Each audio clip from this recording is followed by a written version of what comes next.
Dua buah ruko di kawasan Jalan Dago, Kota Bandung hangus dilalap api pada Jumat sore. 11 mobil pemadam kebakaran diterjunkan untuk menjinakkan api. Petugas pemadam yang datang langsung berjibaku untuk memadamkan api. Angin yang cukup kencang serta banyaknya material yang mudah terbakar membuat dua bangunan ruko tersebut hangus. Tidak hanya itu, api juga merambat membakar atap dua bangunan lain yang berada di sebelahnya.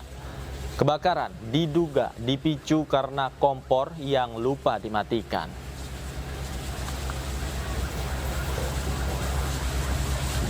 Pasang ke belakang, ini depannya, depan pasar toko, ruko. Jadi api berasal dari mana, Pak? Ini masih dalam penyelidikan, ya jadi belum ada. Ada kendala nggak sih Pak saat pemadaman? Alhamdulillah berhubungan ini karena di jalan raya, jadi kita aksesnya cepat dan kami tadi menerima berita jam 15.26 dan selama 4 menit kami dari Petara yang duluan selama 4 menit kita udah nyampe di sini. Tapi berkobar pukul berapa Pak api? 15 kami lapor 15.26 mungkin 15.20 kali ya. Kita ke informasi lain, pemirsa, massa menggelar aksi kuda tuli di depan kantor Komnas HAM Menteng, Jakarta Pusat, Jumat siang. Massa menuntut peristiwa yang mengakibatkan 5 orang tewas, ratusan orang terluka dan puluhan lainnya hilang diusut dengan tuntas. Dan kita berharap kajian itu segera selesai sehingga bisa dibentuk satu tim penyelidikan karena peristiwa ini adalah pelanggaran HAM berat. Massa menggelar aksi kada tuli di depan kantor Komnas HAM Menteng, Jakarta Pusat, Jumat siang. Massa mendesak peristiwa 27 Juli 1996 itu dimasukkan sebagai pelanggaran HAM berat. Kita menunggu pimpinan kita, tadi sedikit kita Massa yang membawa sejumlah atribut terus berorasi menyuarakan tuntutannya. Mereka juga membawa poster bergambar orang-orang hilang dan tak jelas pengusutannya, seperti Wiji Tukul, Suyat, Herman Hendrawan, dan Petrus Bima Anugrah. Adapun peristiwa kada tuli adalah perebutan kantor DPP PDI Perjuangan yang mengakibatkan 5 orang tewas, ratusan lainnya terluka, dan 23 dinyatakan hilang. Kami punya semangat dan untuk selalu yakin. Kami selalu punya keyakinan itu dan kami sekali lagi tadi saya sampaikan kami dengan peristiwa itu tidak ada dendam, tidak. Ini bukan persoalan masalah dendam, tidak. Tapi kami tidak akan pernah lupa dan kami tidak ingin kebrutalan rezim Orde Baru yang membungkam ya sistem demokrasi, yang membunuh nilai-nilai demokrasi, yang mengintervensi kedaulatan partai, ya itu kami khawatir. Akibat aksi ini, Jalan Latu Harhari Menteng, Jakarta Pusat ditutup sementara. Tim Liputan iNews melaporkan.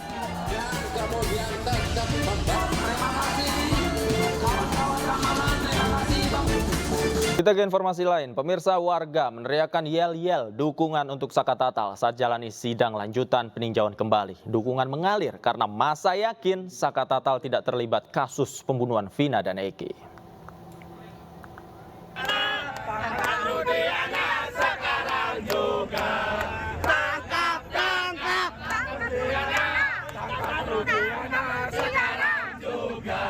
Dukungan mengalir kepada Saka Tatal saat menjalani sidang peninjauan kembali yang digelar di Pengadilan Negeri Cirebon. Massa pendukung Saka menyanyikan yel-yel dukungan di depan kantor PN Cirebon. Di depan massa pendukung Saka Tatal, tim kuasa hukum Saka memberikan semangat dan larut bersama-sama. Massa menilai Aep dan Rudiana harus mempertanggungjawabkan perbuatannya karena merusak anak bangsa.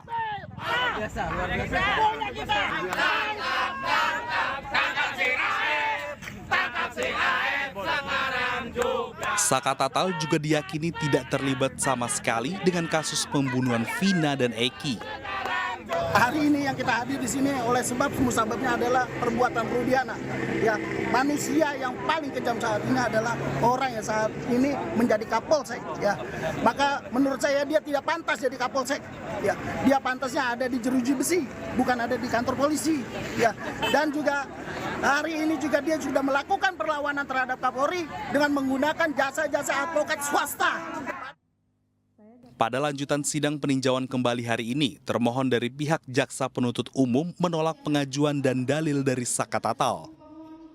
Padahal kuasa hukum Saka Tatal telah menyiapkan 10 bukti pamungkas untuk memulihkan nama baiknya dari kasus pembunuhan Vina dan Eki. Dari Majalengka, Jawa Barat, Muhammad Zeni Johadi, iNews melaporkan. Pemirsa, mahasiswa menggeruduk Pengadilan Negeri Cirebon, Jawa Barat. Mereka menuntut agar sidang peninjauan kembali Saka Tatal ditangani dengan cermat. Memiliki konflik interest atau kepentingan di dalam keluarganya. Mengapa demikian? Karena yang dibunuh itu teman-teman, dan karena yang dibunuh itu masyarakat ekonomi. Belasan mahasiswa yang tergabung dalam Perhimpunan Mahasiswa Hukum Indonesia atau Permahi menggelar aksi di depan Pengadilan Negeri Cirebon, Jawa Barat, Jumat sore. Dengan berorasi dan membakar ban bekas, massa meminta agar Pengadilan Negeri Cirebon untuk cermat menangani sidang peninjauan kembali Saka Tatal. Selain itu, para mahasiswa juga berharap Ibtu Rudiana muncul ke publik sehingga penanganan kasus Vina bisa terang benderang. Kita mengawal kasus ini agar supaya bisa dibuka secara terang benderang dan kita mengawal sidang Saka Tatal. Kalau memang Saka Tatal itu tidak bersalah, kita ingin bebaskan juga Saka Tatal dan pemulihan nama baik dari Saka Tatal itu sendiri. Setelah menyampaikan aspirasinya di depan PN Cirebon, massa membubarkan diri dengan pengawalan polisi. Selain mendengarkan tanggapan termohon, sidang peninjauan kembali juga menghadirkan kakak Saka Tatal untuk bersaksi. Majelis Hakim menunjukkan sejumlah foto kepada saksi untuk mengkonfirmasi kebenaran bukti-bukti tersebut.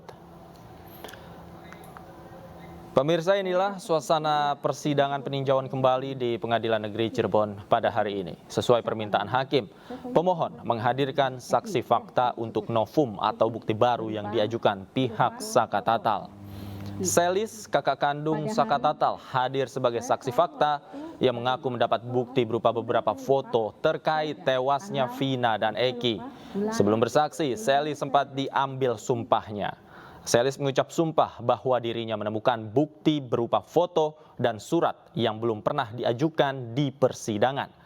Setelah menyimak bukti dan mendengarkan tanggapan termohon, sidang akan kembali dilanjutkan pada Selasa 30 Juli 2024 pada pukul 10 pagi. Sementara itu, pihak termohon peninjauan kembali menyatakan bahwa novum baru yang disebut kuasa hukum Saka Tatal, yakni foto di lokasi kejadian dan foto jasad Eki dan Vina saat berada di Rumah Sakit Gunung Jati, bukanlah bukti baru. Foto tersebut sudah pernah dilampirkan saat sidang 2016 dengan terdakwa Saka Tatal. Hanya saja sudut pengambilan foto berbeda dan tak mengubah makna. Menurut jaksa, hasil visum terhadap Vina dan Eki tetap menunjukkan bahwa kedua korban meninggal dikarenakan pembunuhan dan bukan kecelakaan. Bahwa berdasarkan fakta hukum, novum 1 sampai dengan 3 dan novum 5 yang dianggap novum oleh penasihat hukum peninjauan kembali merupakan foto lama yang telah dilampirkan dalam berkas perkara atas nama anak Saka Tatal yang pada dasarnya sama, hanya diambil dari sisi yang berbeda namun tidak merubah esensi dan maksud dari foto tersebut. Beberapa foto anak korban Muhammad Rizky Rudiana dan anak korban Vina digunakan juga dalam pemeriksaan korban yang telah dipertimbangkan dan juga dikaji oleh Majelis Hakim pada putusan nomor 16/Pitsus anak /2016/PN Cirebon tanggal 24 Oktober 2016. Berikut juga dalam tingkat banding dan kasasi yang terbukti sebagai tindak pidana pembunuhan berencana yang dilakukan oleh anak Saka Tatal bersama-sama dengan terpidana lainnya sebagai Adanya kejanggalan kita nampak, jaksa tidak melakukan perubahan, apalagi melakukan eksaminasi. Selalu berpatokan putusan akhir. Dia tidak melihat apa yang terjadi saat ini dengan dicabutnya DD dan Liga Akbar, ya. Jadi tidak ada perubahan eksaminasi atau apapun yang terjadi di sini. Tidak ada niat untuk perbaikan. Nah, termasuk foto-foto. Foto-foto itu dijelaskan adalah foto yang diambil tahun 2016 di bulan Agustus di Rumah Sakit Gunung Jati. Yang ditemukan bulan Mei kemarin dan tidak pernah menjadi bukti karena selama ini mereka berpatokan itu adalah pembunuhan bukan kecelakaan. Nah, itu yang kita ulang kembali dan kita berharap polisi, khususnya Polres dan Jabar, itu bisa menghadirkan termasuk Rudiana dan saksi-saksi dari Polsek Talun. Betul. Apabila pihak kepolisian tidak menghadirkan saksi dan suatu saat akan bebas, ini akan menjadi catatan buruk bahwa tidak ada itikat baik dari para penegak hukum ini untuk menerangkan persoalan ini. Ya, begitu kira-kira. Silakan Krisna. Pastinya tentunya jaksa akan menolak dengan bukti-bukti baru. Apapun yang kita ajukan, walaupun itu adalah keberadaan baru, wajar. Karena kenapa? 2016 dia sudah melakukan dakwaan dan tuntutan, dan itu sudah inkrah. Dan pemirsa, kita akan bergabung bersama dengan rekan kami Tok Iskandar dari kediaman Saka Tatal di Cirebon, Jawa Barat. Selamat malam. Tois, bagaimana kemudian tanggapan dari Saka Tatal menanggapi jawaban dari jaksa? Ya, selamat malam Dapi dan juga pemirsa. Saat ini saya berada di rumah Saka Tatal yang berada di Kelurahan Karyamulya, Kecamatan Kesambi, Kota Cirebon, Jawa Barat, di mana suasana rumah Saka Tatal ini merupakan mantan terpidana pembunuhan pada Vina dan Eki, nampak terlihat sepi dan tidak pada pagi tadi dan siang tadi. Dan untuk menanggapi hal tersebut juga pihak keluarga masih optimis dengan adanya sidang PK tersebut. Dan namun dengan adanya pembacaan dari 10 nokum tersebut, pihak kuasa hukum Saka Tatal sendiri menginginkan dari pihak saksi dari pihak Polsek Talun segera dihadirkan dalam persidangan nanti. Dan menurut pihak kuasa hukum juga dia menganggapkan dengan bukti-bukti nokum baru tersebut belum ditunjukkan pada persidangan pada tahun 2017 silam lalu. Dan Dapi dan juga pemirsa, kami langsung akan mengajak untuk menanggapi tersebut dengan pihak keluarga Saka Tatal dan Saka Tatal sendiri. Dan kami akan mengajak pemirsa juga dan Davi, kita akan berinteraksi dan akan minta wawancara dengan pihak Saka Tatal dan kakaknya. Dan kita langsung menanggapi ke Saka Tatal dulu. Saka Tatal, bisa dijelaskan tadi dalam sidang tersebut tanggapan Saka Tatal sendiri bagaimana? Dari tanggapan tentang nokum ya, intinya dari nokum dulu ya. Yang hadirkan itu kan Saka. Jadi orang lain itu nggak ada yang tahu. Jadi foto itu sebenarnya tuh belum pernah ada di persidangan di tahun 2016. Jadi foto itu baru dinyatakan di tahun yang 2004 ini. Jadi pas di tahun 2016 itu tidak ada foto-foto Eki ataupun Vina. Jadi waktu 2016 hanya dibarang buktikan baju Eki dan baju Vina dan alat bukti dari batu sama bambu. Jadi foto nokum itu tidak ada. Apa yang bisa menguatkan Saka Tatal itu bukti-bukti baru dipertunjukkan pada sidang kali ini? Jadi sidang kali ini kan sudah jelas membuktikan bahwa kondisi Eki dan Vina itu seperti apa waktu pertama terjadinya. Pada saat itu Saka Tatal di mana pada saat kejadian atau di mana? Waktu di mana kejadian Saka ada di posisi di rumah. Oh, di rumah. Di rumahnya Satikun. Oh, Satikun. Jadi di sini sedang berkumpul atau bagaimana? Ya, dari maghrib. Jadi dari maghrib udah kumpul semua. Tahu tidak dengan adanya keributan, ada kejar-kejaran motor pada saat itu? Enggak tahu sama sekali. Oke, saya ke kakaknya Kakak Satal.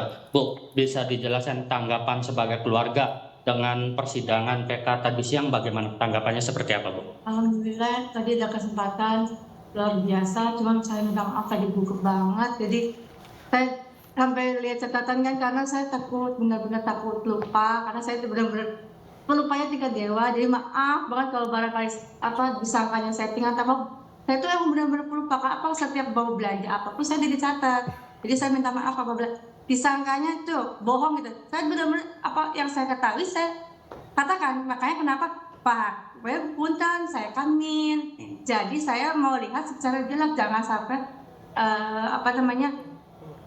yang saya sumpah itu bohong gitu. Oh gitu. Tapi pihak keluarga masih optimis nggak Bu? Masih, alhamdulillah masih optimis. Oke, baik, terima kasih Ibu dan Saka. Baik Davi dan juga pemirsa, tadi keterangan dari pihak keluarga sendiri, mereka dirinya sangat optimis dan mereka juga akan menghadiri pada sidang hari Selasa nanti dan akan menunjukkan pada 5 saksi yang akan disaksikan pada hari Selasa mendatang. Seperti itu, kembali ke Davi. Baik, terima kasih Tois Iskandar melaporkan langsung dari kediaman Saka Tatal di Cirebon, Jawa Barat. Selamat bertugas kembali.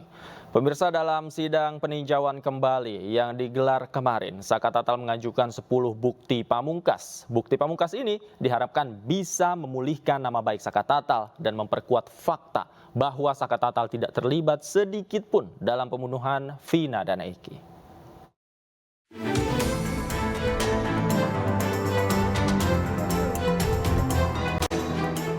Dalam sidang peninjauan kembali yang digelar di Pengadilan Negeri Cirebon, Saka Tatal mengajukan 10 bukti baru. Hal itu dibacakan oleh kuasa hukum Saka Tatal di hadapan majelis hakim. Pertama, tidak ada luka tusuk yang ditemukan pada jasad Eki. Kedua, luka di wajah Vina dilakukan oleh Andi yang merupakan buronan fiktif. Bukti ketiga, hasil visum Vina menunjukkan adanya pendarahan di hidung yang diduga akibat kecelakaan. Keempat, ditemukan serpihan daging di baut tiang penopang lampu jalan di TKP. Kelima, terdapat goresan di motor milik Eki pada bagian kanan yang sesuai dengan luka Vina dan Eki di bagian kanan. Keenam, kesaksian Liga Akbar yang mengakui kebohongannya di program rakyat bersuara iNews TV. Ketujuh, keterangan Kapolri mengatakan penyidikan kasus Vina tidak berdasarkan scientific crime investigation. Bukti ke-8, adanya keterangan dari Dedi Mulyadi bahwa adanya saksi yang tidak diperiksa oleh polisi, yaitu anak dari RT Abdul Pasren. Bukti ke-9, keterangan yang diberikan Saka Tatal dalam kondisi di bawah tekanan dan penyiksaan. Hakim diminta tolak keterangan Saka Tatal karena Saka adalah korban penyiksaan. Terakhir, penghapusan 2 DPO oleh Polda Jawa Barat dan dibatalkannya status tersangka Peggy Setiawan dalam sidang pra-peradilan. 10 bukti pamungkas yang diajukan Saka Tatal diharapkan bisa memuluskan langkah Saka Tatal memulihkan nama baiknya. Pihak kuasa hukum juga meyakini Mahkamah Agung akan mengabulkan permohonan peninjauan kembali yang diajukan oleh Saka Tatal sekaligus memperkuat bukti bahwa Saka Tatal tidak terlibat dalam kasus pembunuhan Vina dan Eki.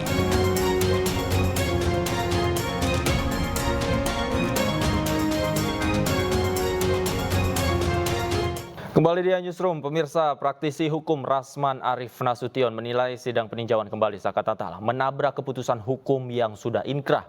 Rasman menganggap Saka Tatal pernah mengajukan gerasi dan ditolak. Sementara tim kuasa hukum Saka Tatal menyatakan kliennya tidak pernah mengajukan gerasi. Dan berikut potongan perdebatan antara praktisi hukum Rasman Nasution dengan kuasa hukum Saka Tatal Farhad Abbas dan Krishna Murti dalam dialog Breaking News pagi tadi.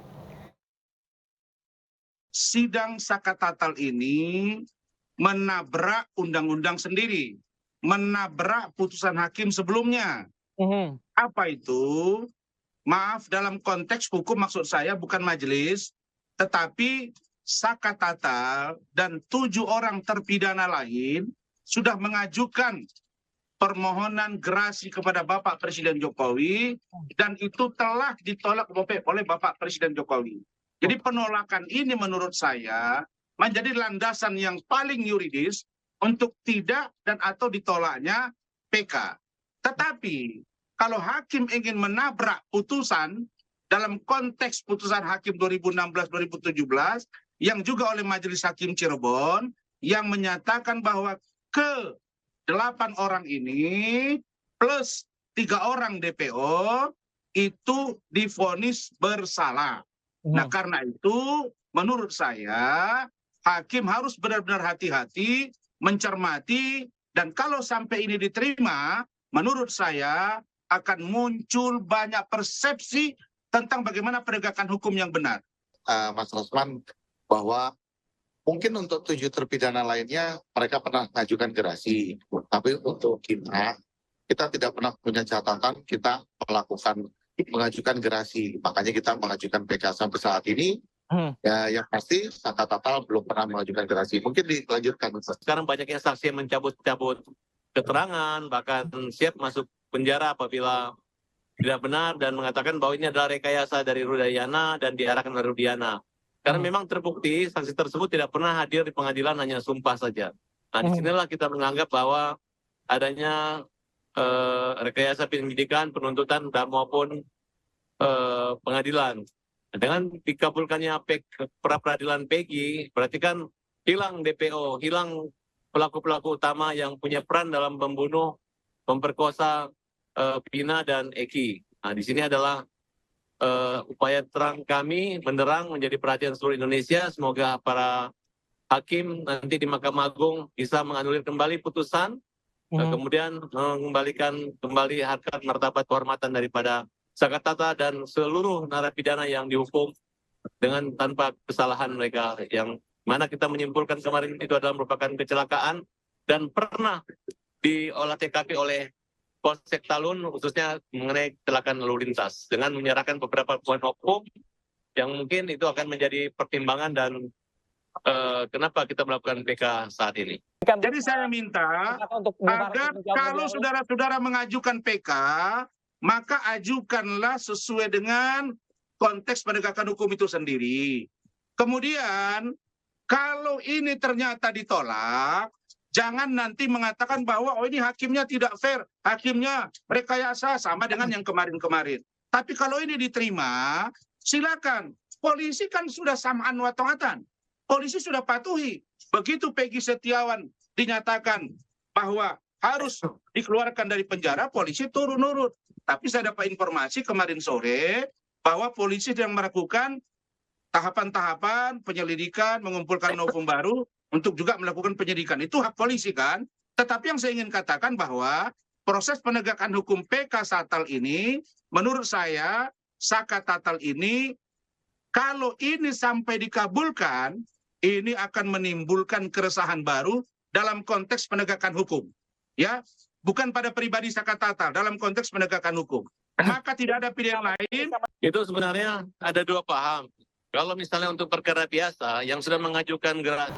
Pemirsa, Komisi Perlindungan Anak Indonesia bersama Pusat Pelaporan dan Analisis Transaksi Keuangan bekerja sama mencegah dan memberantas judi online yang melibatkan anak. Kerjasama ini merupakan langkah penting dalam melindungi anak-anak Indonesia dari judi online.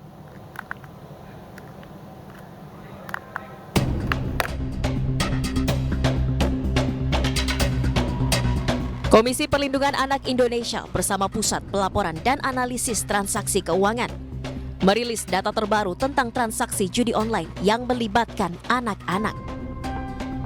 Tak tanggung-tanggung, anak-anak yang terlibat transaksi judi online berjumlah hingga ribuan orang, dengan total nilai transaksi ratusan miliar rupiah. PPATK menemukan sebanyak 1.160 anak usia di bawah 11 tahun bermain judi online. Nilai transaksi judi online tersebut mencapai 3 miliar rupiah. Selain itu, PPATK juga menemukan fakta bahwa anak usia 11 hingga 16 tahun juga terjerat judi online dengan nilai transaksi mencapai 7,9 miliar rupiah. Sementara jeratan judi online terbanyak menyasar 191.380 anak dengan rentang usia 17 hingga 19 tahun. Total nilai transaksinya fantastis mencapai 282 miliar rupiah. Dengan data tersebut, total anak-anak yang terjerat modus judi online mencapai 197.054 orang. Dengan total nilai deposit mencapai 293,4 miliar rupiah. Kami menemukan memang luar biasa banyak transaksi yang terkait dengan anak-anak yang melakukan judi online. Itu bisa by concern atau memang keinginan dia sendiri, tadi disampaikan itu bisa terkoneksi dengan yang namanya game online, atau memang tujuannya data anak itu dipergunakan dengan menggunakan rekening QQ dan segala macam untuk kepentingan judi online. Nah, PPATK menemukan perkembangan baru ya terkait dengan resiko ini terus meningkat kalau tidak dijaga, ini akan magnitude-nya akan semakin besar, tapi alhamdulillah Satgas bekerja dengan sangat. Pemirsa, Menteri Kelautan dan Perikanan Republik Indonesia Sakti Wahyu Trenggono hari ini memenuhi panggilan oleh KPK sebagai saksi dalam kasus korupsi pengadaan dan jasa. Trenggono tiba di KPK sekitar pukul 8:55 waktu Indonesia Barat dan turun dari ruang pemeriksaan sekitar pukul 11:25 waktu Indonesia Barat dengan pemeriksaan sekitar 2,5 jam. Dalam pemeriksaan sebagai saksi, Trenggono periksa dalam kapasitasnya sebagai pengurus dan pemegang saham PT Teknologi Riset Global Investama.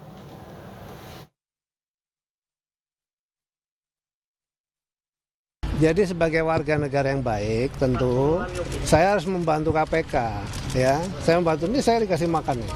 Saya membantu KPK, artinya yang saya ketahui terhadap peristiwa itu kan terjadi di 2018 ya, 2017-2018. Yang saya tahu saya sampaikan, yang saya tidak tahu ya saya tidak sampaikan. Informasi Bapak terima 10M dalam pengadaan di 10M? Akan tiap bulan mendapat transfer dari luar negeri 400.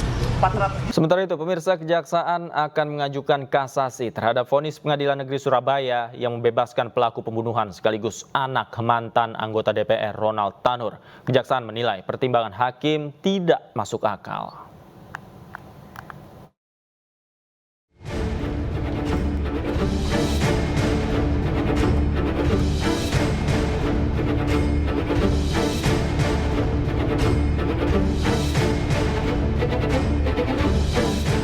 Kejaksaan Negeri Surabaya akan mengajukan kasasi terhadap putusan Pengadilan Negeri Surabaya yang membebaskan pelaku pembunuhan Gregorius Ronald Tanur. Kejaksaan kecewa terhadap putusan tersebut yang juga menimbulkan reaksi keras di tengah publik. Sebelumnya, jaksa menuntut Ronald Tanur hukuman 12 tahun penjara karena dinilai terbukti menganiaya dan membunuh kekasihnya Dini Sera Afrianti. Yang menyatakan bahwa korban kematiannya karena ada luka di sana. Nah, sehingga jika misalnya hakim hanya melihat dari sisi bahwa tidak ada saksi yang langsung melihat atau karena pengaruh alkohol, saya kira ini kurang tepat. Ya. Nah, kemudian kalau kita lihat secara logika hukumnya dan fakta-fakta yang ada, bahwa Pemirsa, kuasa hukum keluarga korban akan melapor ke Mahkamah Agung, Komisi Yudisial hingga KPK atas vonis bebas Gregorius Ronald Tanur. Vonis bebas ini dianggap menciderai keadilan karena bukti-bukti menunjukkan terdakwa menganiaya korban.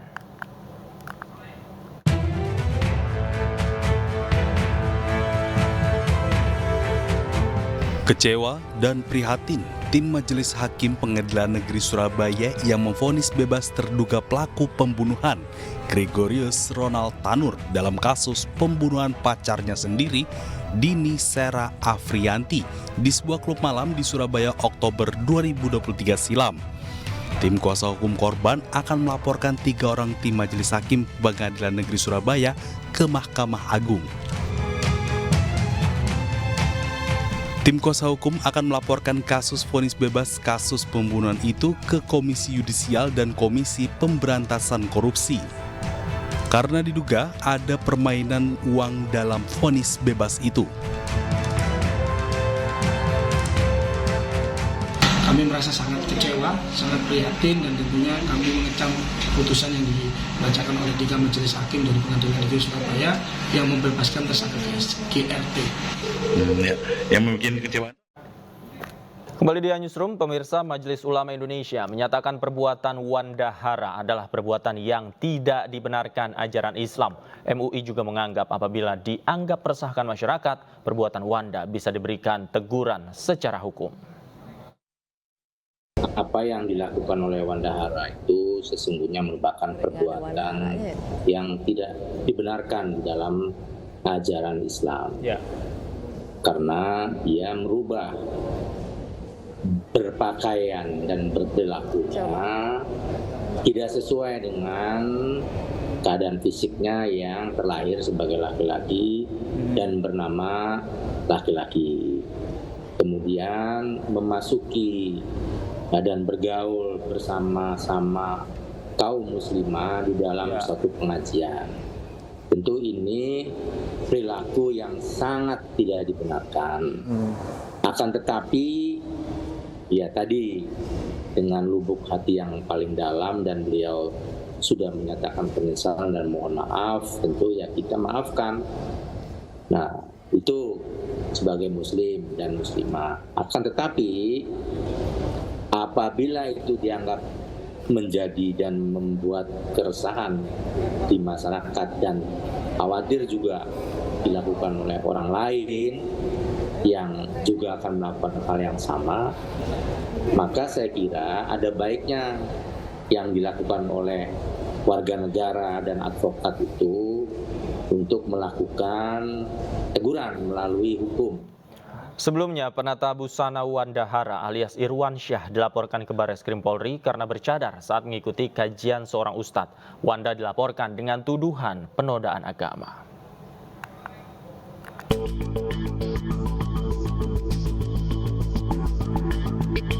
Kontroversi Wanda Hara yang tertangkap kamera mengenakan cadar di kajian Ustadz Hanan Attaqi berbuntut panjang. Fashion stylist atau penata gaya busana ini dilaporkan ke Barreskrim Polri Rabu kemarin atas dugaan penodaan agama. Wanda dinilai telah mempermainkan ajaran Islam karena ia adalah seorang pria dengan nama asli Irwansyah. Bukan hanya bercadar, selama acara kajian, Wanda Hara juga duduk di saf perempuan. Berdasarkan pasal 156A KUHP, siapapun yang dengan sengaja melakukan penyalahgunaan atau penodaan terhadap suatu agama di Pemirsa, Wakil Presiden terpilih Gibran Rakabuming Raka meninjau pelaksanaan uji coba makan siang bergizi di SDN Tugu Jebres, Kentingan, Solo, Jawa Tengah. Ratusan paket makan siang gratis dibagikan kepada siswa kelas 1 hingga kelas 6. Sebelumnya uji coba program makan siang gratis telah digelar di Solo, Jawa Tengah dan Sentul, Bogor, Jawa Barat. Ribuan paket makan siang dengan menu nasi, ayam, sayur, buah, dan susu dibagikan kepada siswa sekolah dasar. Dan informasi yang akan hadir ini sekaligus menutup jumpa kita di iNewsroom malam hari ini. Saya Davi Pratama pamit. Terima kasih. Selamat malam, selamat berakhir pekan dan sampai jumpa.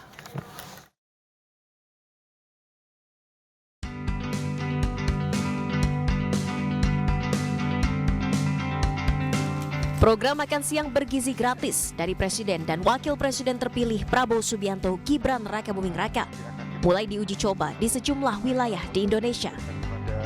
Salah satunya di SD Negeri Tugu, Kecamatan Jebres, Solo, Jawa Tengah. Uji coba ditinjau langsung Wakil Presiden terpilih Gibran Rakabuming Raka. Sebanyak 213 paket makan siang gratis dibagikan kepada siswa kelas 1 hingga kelas 6 SD. Menu makan siang gratis yang diberikan berupa nasi dengan lauk ayam goreng, sayur, dan pelengkap buah serta susu. Jadi hari ini menunya ada ayam, sayur, nasi, pisang, sama susu. Ini nanti uji coba akan berjalan selama 3 bulan. Nanti kita akan banyak menerima masukan, evaluasi dari para guru, Pak Wali Kota, orang tua murid, muridnya sendiri, ataupun juga dari komite, dari ahli gizi. Yang jelas, sekali lagi, ini masih proses uji coba, pasti banyak sekali masukan-masukan atau. Gibran menyampaikan uji coba makan siang gratis dilaksanakan selama 3 bulan. Selama proses uji coba, pihaknya terbuka menerima evaluasi maupun masukan. Dari Solo, Jawa Tengah, Septiantoro, iNews melaporkan.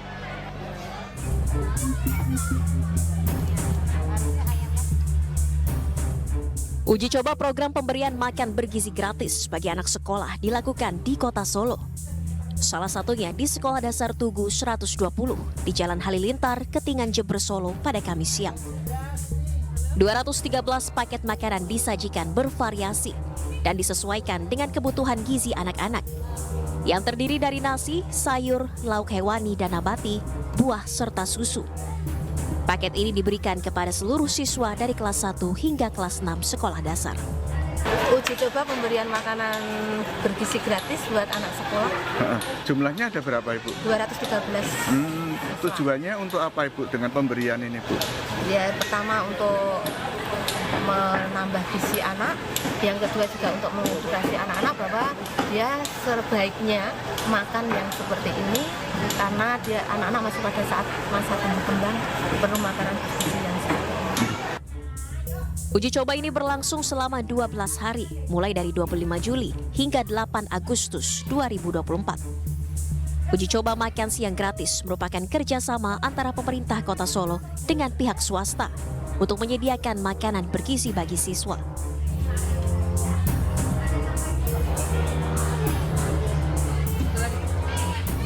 Selain di Solo, uji coba makan siang gratis juga digelar di 2 sekolah dasar di Sentul, Bogor, Jawa Barat. Di antaranya SD Negeri Sentul 02 dan 03. Uji coba ditinjau langsung oleh Wakil Presiden terpilih Gibran Rakabuming Raka. 3.000 paket makan siang gratis dibagikan kepada siswa sekolah dasar.